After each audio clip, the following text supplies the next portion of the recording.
and it actually feels a little bit more flexible than the mouth jug. So it's a little bit easier to form around these curves and stuff like that. I really liked it, how it worked out on the floats, doing it on the bottom of the plane. Just kind of using up the plastic as well. So again, rough side down, place it on the surface. It is a little bit of formable too, kind of like the foam board. You know how when you take the foam board and you need to form it and you go at the edge of the table, you know, you form it and that kind of stuff. You can also do that with this. It will form a little bit. It's not as formable, but it will bounce back a bit, but it will take a little bit of shape. So in this area here, I already pre-formed it to kind of fit. And again, I'm going to use some tape, hold it down, take it into the front. This is where it's probably going to pop up the most. I'm going to give it a generous amount of tape. And now that I've pulled that front portion down, the back portion is now sitting up a little bit, so I'm going to tape that as well. And just across the back portion.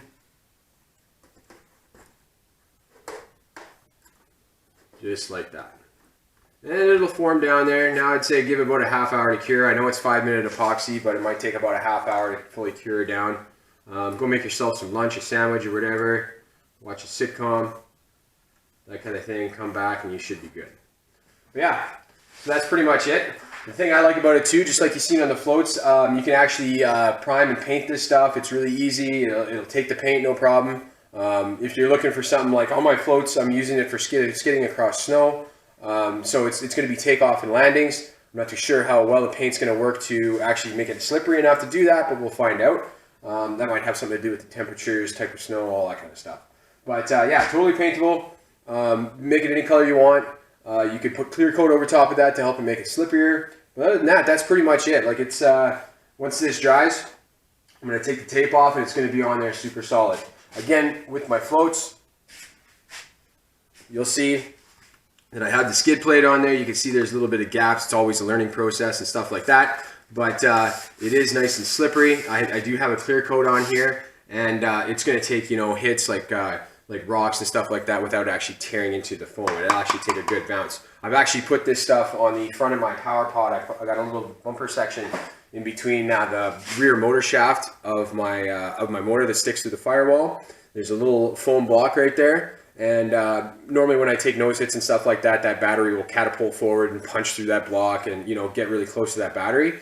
I actually put this plastic on the backside in between the bumper and the actual battery itself.